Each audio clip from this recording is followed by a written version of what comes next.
Alma School for Humanity. New Human Being, New World. A series of articles, lectures, film and podcasts that touches on current affairs from the high knowledge perspective of the laws of creation. First lecture for Alma School for Humanity students: Biblical Stories as Codes for Deciphering the Reality of the World Today. Part 1: Introduction of the Current Global State and the Codes of Genesis. Part 2: The Code of the Tower of Babel.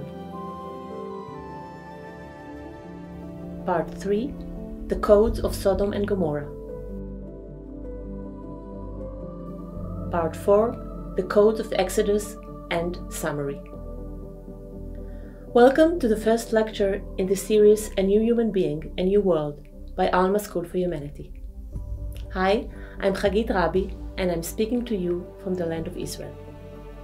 The first lecture in this series deals with some of the most well-known biblical stories, which are not merely historical stories, but are mainly codes.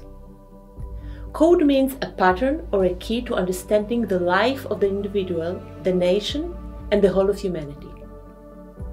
Deciphering and understanding these codes shed light on the events that have been taking place all over the world in the last 2.5 years and have affected all of us.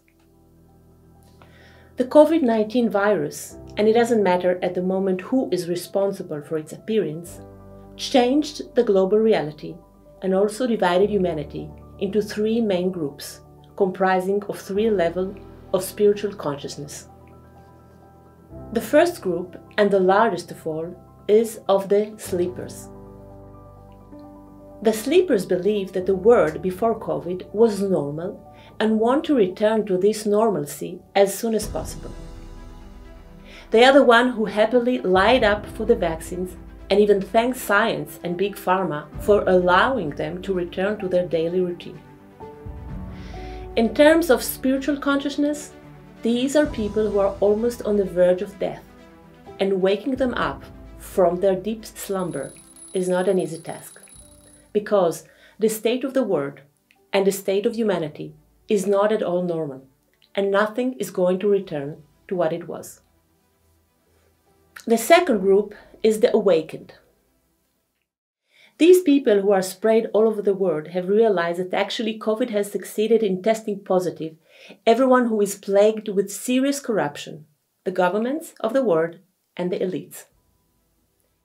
In the opinion of the awakened, the propaganda of lies of the last 2.5 years has been so prominent and obvious that every scientist, doctor or citizen with any integrity must recognize it and oppose it. Those who stand with this group often also speak about globalism, the New World Order, and Agenda 2130, whose purpose is to establish a one-world government which will exert total control over the entire world population. In view of this malicious plan, the members of this group participate in demonstrations, protest on social media, and try in every possible way to wake up the sleepers, whom they call sheep, calling for rebellion against the matrix institution and thus prevent realization of the evil plan. The sleeper, on the other hand, call the group of the awakened conspirators. The group of the awakened is right about the fatal condition of humanity. But since their point of view is of the earthly and the material, their spiritual consciousness does not perceive the actual reason for this state and therefore also the actual solution. The third group is the cold ones. And this very small group, there are even fewer people who possess the complete high knowledge and the ability to zoom out and offer a top-to-bottom, heaven-to-earth perspective on everything that is currently happening. This lecture is dedicated to an explanation from this angle, by deciphering the codes of some of the most well-known biblical stories. The Codes of Genesis. As I mentioned, code means a pattern or a key to understanding the life of the individual, the nation, and the whole of humanity. There are stories in the Bible that combine historical reality and code, but the story of the Garden of Eden is all code. Therefore, those who read the biblical stories as tales that are supposed to describe only historical facts can reach mistaken conclusions, such as the claim of many intellectuals that the story of Genesis is untrue because scientifically the universe could not have been created in 6 days. The Code of the Tree of Knowledge. As we all know, Adam and Eve in the Garden of Eden were given the privilege and the blessing to enjoy the fruit of all the trees, but they were warned by God not to approach or taste from the fruit of one tree, the tree of knowledge. You shall not eat from it, nor touch it, lest you die. Genesis 3:3. For those who ask, why is this prohibition necessary? Why is there good and evil? The explanation is simple. The development of the human spirit in the material world takes place through free will. In every moment in life, we make a choice. And this choice is what actually allows us to mature and to weave our own destiny. Adam and Eve, symbolizing the first human spirits that were incarnated into the material world, receives the instruction for proper development and with it also warning. According to the Creator's will, proper development means allowing the spirit to lead, while the intellect only assumes the role of an executor. The tree of knowledge symbolizes the intellect, and whoever tastes from it disrupts the right order because it places the intellect above the spirit, which immediately reduces one's ability to perceive, since the intellect has no ability to grasp what lies beyond time and space. If we were to evolve according to the plan of creation, we'd have to listen to our spirit and let it lead. The spirit was supposed to be our engine and motivator. If you find the saying, listen to the spirit and let it lead, difficult to understand, just listen to your intuition, because intuition is the voice of the spirit. Let's take, for example, a scenario where a young woman goes out on a date and the first impression that her intuition conveys to her in the split second of meeting her date is unequivocal. Let him invite you to coffee as a courtesy and go home. This is not the man for you. But then it is very possible that her intellect will interfere, cloud the initial intuition, and disrupt making the right decision by whispering to her, "But he's handsome, he's smart, he has a good job, you don't want to be left alone, etc." And then the woman would not stop at coffee. Another example of how the spirit should lead can be found in art. True artists, whether in the field of music, visual arts or literature, say that they sense the entirety of the work emanating all at once from the innermost place, after which they need hours, months or even years to express it. The emanation originates from the spirit, while downloading it to the earthly dimension is the role of the intellect. Another example is that of dreams. The Bible says that Pharaoh had a dream, and once he woke up in the morning, he brought the whole kingdom to a halt until the dream was deciphered. This is because he knew, as people in ancient time knew, that dreams are a warning or a guidance from the spirit that often appears in the form of symbols. The one who can help decipher dreams and explain their symbolic meaning with the help of the intellect is a high spirit who follows the will of God, as was the case with Joseph. To sum up, eating from the tree of knowledge is a code for man's disconnection from his spirit and his transformation into an intellectual man.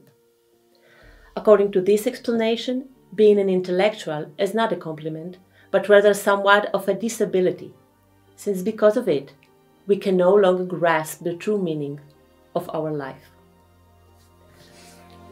Trying to grasp the deep meaning of life with the help of the intellect is akin to trying to collect water with a strainer. The intellect is not a suitable tool to grasp things beyond the five senses. In other words, the intellectual man can no longer perceive that life here on earth is actually only a school for the development of his spirit, that everything does not begin and end here, and therefore there is no reason to fear death either, because the existence of the human spirit does not end with it. The intellect is a tool limited to time and space, and therefore it cannot grasp the existence of God, eternity, and infinity. The banishment from the Garden of Eden is also a code for man forgetting that his real home is paradise, from which he sets out to acquire experiences in the material world with the aim of returning home as a mature spirit. Imagine a seed that has all the potential to become a beautiful flower. For that to happen, first it needs to be sown in the ground, then it needs to receive sufficient water and sunlight, as well as weather a few storms. Similarly, our spirit seed is planted here on earth, and it requires several incarnations in different bodies in order to be born, then mature and grow through different life experiences, some of which nourish and bring joy, while others forge by dealing with difficulties and pain. The origin of all spirit seeds is paradise. We must understand that paradise isn't a physical place, but a code for the spiritual sphere, the origin of the human spirit. The original plan of creation was for each such seed to incarnate into a physical body, to reach the height of its development, to offer its unique contribution to creation, and then return to paradise as a conscious being that has fulfilled its journey. But because of the sin of the tree of knowledge, man has lost the ability to understand this plan, and with it also the ability to understand the true purpose for his existence. The cause of evil and chaos is also rooted in our eating from the fruit of the tree of knowledge and being banished from paradise. This leads to material hedonism, which leads to moral corruption, which leads to sexual promiscuity, and finally leads to the collapse of society as a whole. This is what happened to the builders of the Tower of Babel and to the sinners of Sodom and Gomorrah. This is what happened to Atlantis, and this is what is happening right now in the world. And it happened and is happening because we as humanity don't follow the right path, the path of God's law of creation, which, by the way, are not related to any religion, but I will explain this in further lectures. The one who tempts Eve to eat from the tree of knowledge is the snake. The snake is a code name for Satan, or more precisely, Lucifer. He is the one who undermines the obligation to fulfill the divine commandment, first with a woman. And he knew very well why he should seduce her in particular. The woman is closer to the light because of her higher and more refined intuition. For this reason, the task of femininity is to serve as a bridge between the light and masculinity.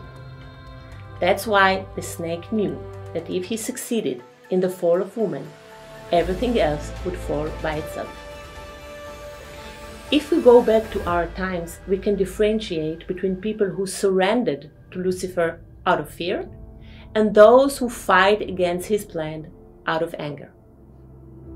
Lucifer's tool for enslaving humanity and bringing destruction upon it is the intellect. Everyone who is at the head of the evil of the New World Order is actually his puppet. These are people who worship technology.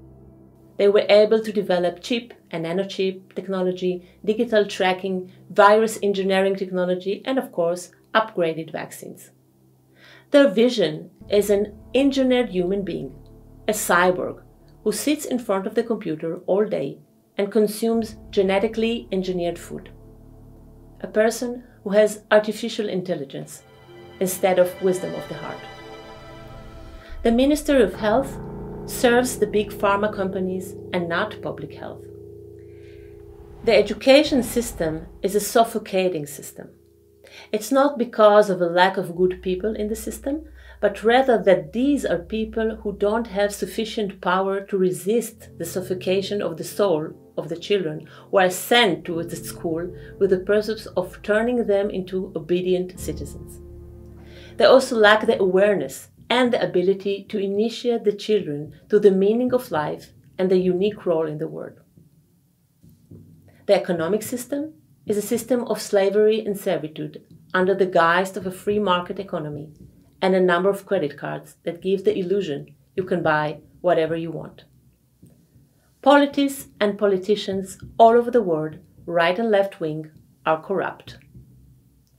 The media is not the watchdog of democracy, but an obedient poodle that carries out the brainwashing of the public. All religion will also be exposed in their lies. But not only the matrix system are revealed now, it is also all private relationships, such as marriages, and even everything that is hidden and hiding in each and every soul. All is revealed. Everything comes out into the light. The light radiations, which are becoming stronger and stronger, are illuminating all this now. The light does not rescue, as many mistakenly think, but simply illuminates and reveals everything that exists, and then allows each and every person to choose of his own free will. Therefore, anyone who refuses to see this and continues in his blindness to lead his life within the system of the old world will experience intense pain when all these false systems collapse. Those whose lives are built within the matrix will experience great physical and mental difficulties because they don't have the internal resources. They don't have a strong spirit to deal with the collapse that is progressing. However, those who possess the high knowledge from top to bottom, from heaven to earth, will recognize, experience, and know that the collapse of the old world of lies will also be the opportunities to build a new world of truth. The sin of the tree of knowledge and the banishment from the Garden of Eden led humanity to worship the intellect and to betray God for thousands of years, whereas the new human being will be a human whose spirit leads the building of the world according to God's laws in creation.